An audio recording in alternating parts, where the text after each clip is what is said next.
Functions की 2-3 properties देख ली, अब हम आखिरी वाली उसकी करेंगे, ठीक है। अच्छा, आखिरी वाली के लिए हम क्या करेंगे कि हमने पहले तो ये मैंने कहा कि बेसिक ये चीज़ जो उसकी कि अगर आपके पास ये शक्ल है तो ये किस चीज़ के बराबर है, ये बराबर है इस चीज़ के कि आप a का log ले लें x की बेस के साथ और ये n के बराबर हो जाए, है ना। अच्छा, अब अगर मैं बोलूँ आपको कि हम इसको लिख लेते हैं और इसमें n को हम तब्दील कर देंगे, किस चीज़ से तब्दील कर देंगे, हम इस चीज़ से तब्दील कर देंगे, ठीक है। सही है ना, कोई मसला तो नहीं है, ये तो बिल्कुल n की बात है, हमने पहले ही बात की थी कि ये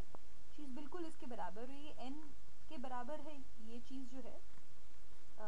इसको इस तरह लिखें इस तरह लिखें, ये एक ही बात है। और क्योंकि इस इक्वेशन के अंदर n के बराबर है log a का x की बेस पे, तो हम n की जगह उसको लिख सकते हैं, है ना। तो अगर हम यहाँ ये लिखें तो हमारे पास क्या आ जाता है, हमारे पास आ जाता है x और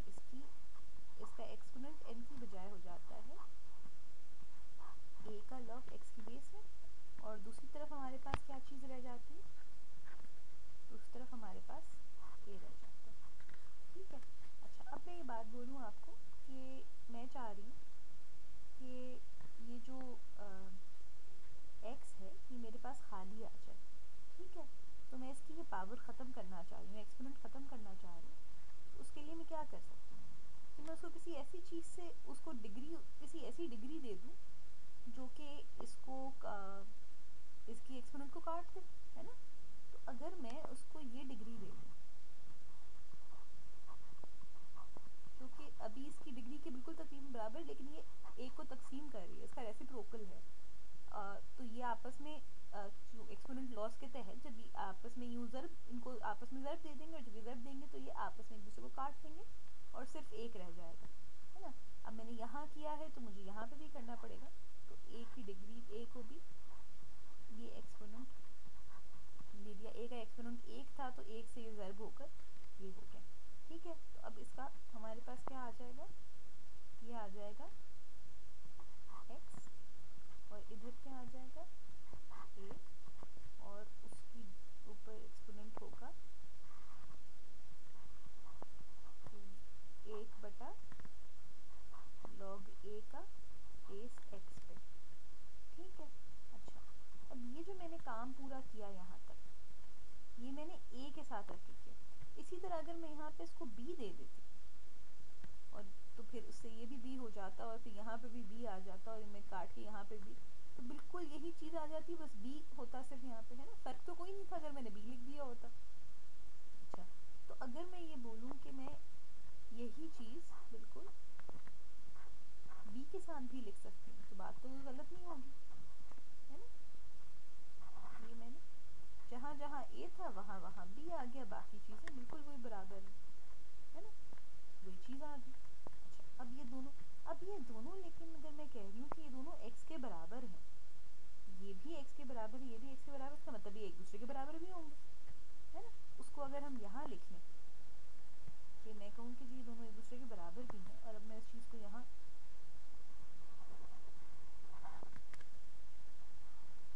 लिख देती हूँ कि एक तरफ है आपके पास b और इसके एक्सपोनेंट है 1/p का log x के साथ, और दूसरी तरफ है आपके पास a और उसका एक्सपोनेंट है 1/log a का x के साथ, ठीक है। अब मैं चाह रही हूँ कि मैं b को जो है, जैसे मैंने पहले किया था, मैं चाह रही हूँ, मैंने पहले x को खाली किया था, इसकी एक्सपोनेंट को मैंने 1 कर दिया था ना, मैं चाह रही हूँ कि मैं b का एक्सपोनेंट भी 1 कर दूँ, b की डिग्री 1 हो जाए, ठीक है। उसके लिए मैं क्या कर सकती हूँ, उसी तरह से मैंने पहले किया था, मैं इसको पूरे को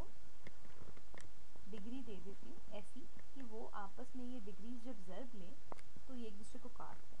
और सिर्फ एक बच जाए। तो उसके लिए मैं इसको डिग्री दे देती हूँ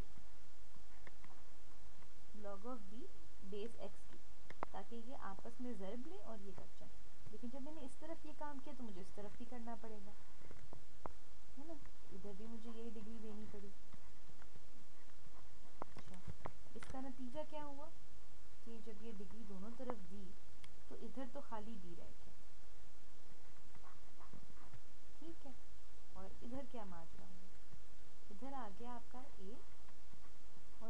बड़ी मोटी तगड़ी सारी जो है ना डिग्री आ गई।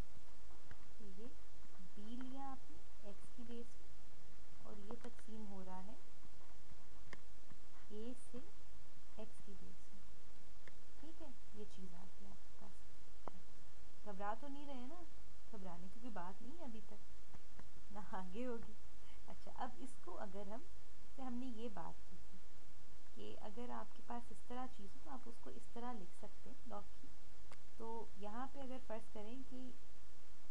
एक चीज़ और दूसरी चीज़ उसकी पावर है, आप उसको अगर लॉगरिथमिक फॉर्म में लिखते हैं तो आप जो पावर होती है उसको अलग छोड़ देते हैं और बाकी जो उसकी बेस होती है पावर की, जैसे यहाँ x था, वो लॉग की बेस पर जाती है। अगर हम इसको लॉगरिथमिक फॉर्म में कर दें तो क्या हो जाएगा, जो पावर है जैसे हमने देखा यहाँ पे n पावर था या एक्सपोनेंट था तो n वहीं का वहीं रह गया। तो हम इसकी पावर को यहाँ अगर लिखें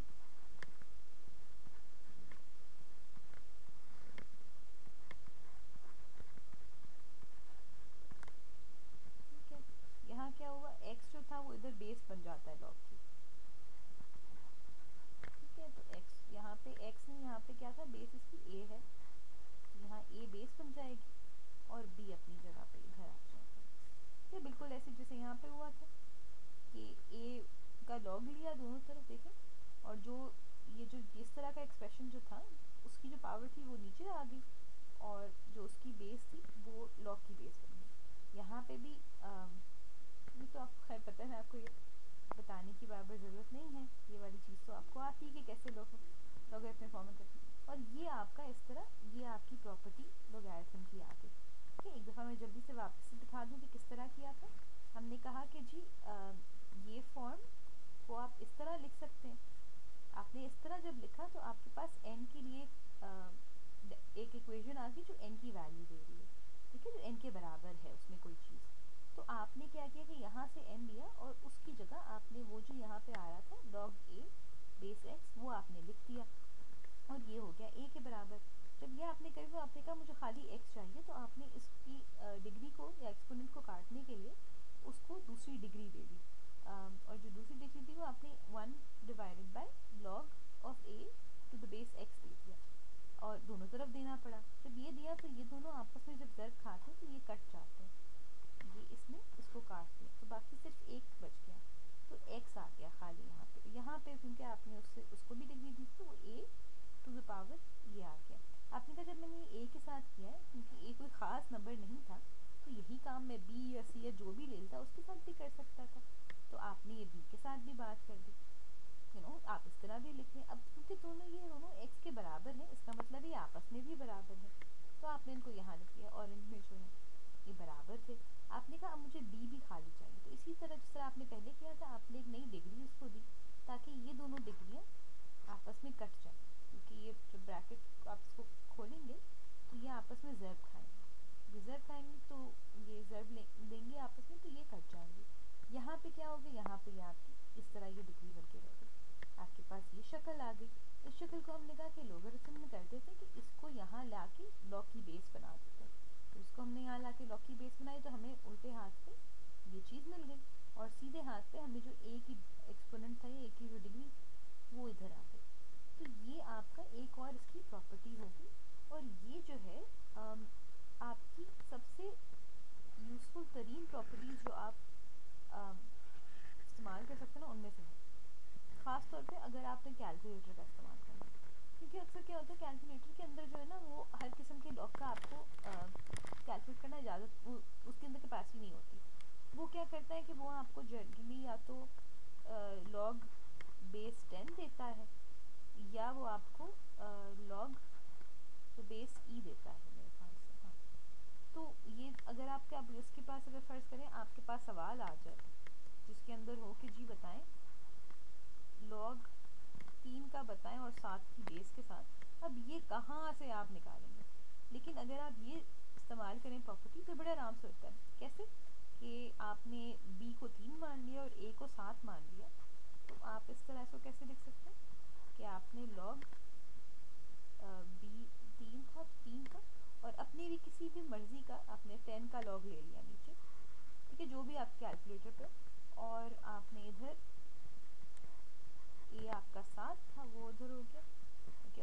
दोनों नंबर आप कैलकुलेटर आपको बड़े आराम से देगा। आप 3 डालेंगे, लॉक का बटन दबाएंगे तो ये आ जाएगा, 7 डालेंगे, लॉक का बटन दबाएंगे तो ये आ जाएगा, और उनको आपस में इसको इससे तकसीम कर दें तो आपका जवाब बड़े आराम से खुशी खुशी आ जाएगा। ठीक है जी, ये हो गई आखिरी हमारी प्रॉपर्टी, और उसके बाद अब हम एग्जाम्पल्स इसके